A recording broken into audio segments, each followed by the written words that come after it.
Jeps. Så blev det dagen. Den 31. juli 2012. Og nu skal vi lige se, hvad det er dagen for.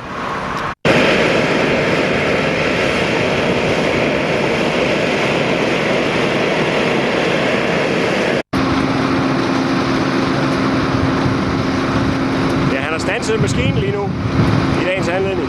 Han starter selvfølgelig op og kører lige om lidt igen.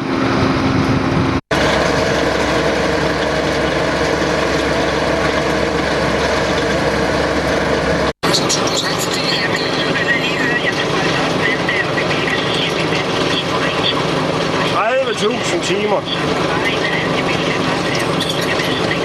Uden de store reparationer. De største reparationer, jeg har fået, det må være 6 nye lysegrønne. Og så er det pakket op med krumtappen. Ellers er der aldrig pillet af motoren. Hverken skiftet lyser, eller skiftet toppakken, eller noget som helst. Det kører bare.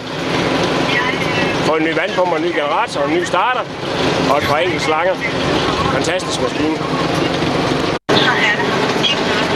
En ny køler og så et nyt sæde, der må vi lige opgradere. Og i dagens anledning har førerens kone bagt en kage, en jubilæumskage.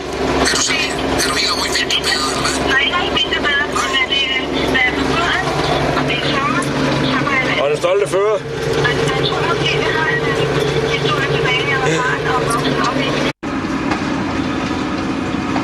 Det er sådan så nu den dag vi fik den. I april 1993. Vi fik den først ud at køre i maj, men jeg mener, vi fik den i april. Det kan I sikkert se oppe i bånden. Sådan ser det så ud i dag her 30.000 timer efter.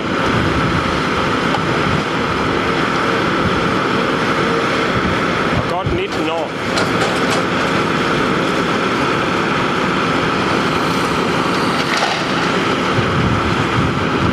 Stadig dagligt.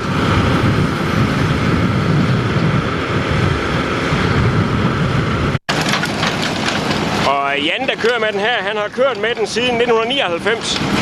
Startede vi os i Tylstrup, da vi lavede motorvej. Og der har han kørt 10.700 timer. Så han er den anden fører på den. Den første fører, det var Lyngefyn, han kørte fra den var ny og så til 99. Som sagt de første 10.700 timer. Så fik han en B-model i stedet for. Den har vi også endnu. Jeg har ikke kørt helt så mange timer.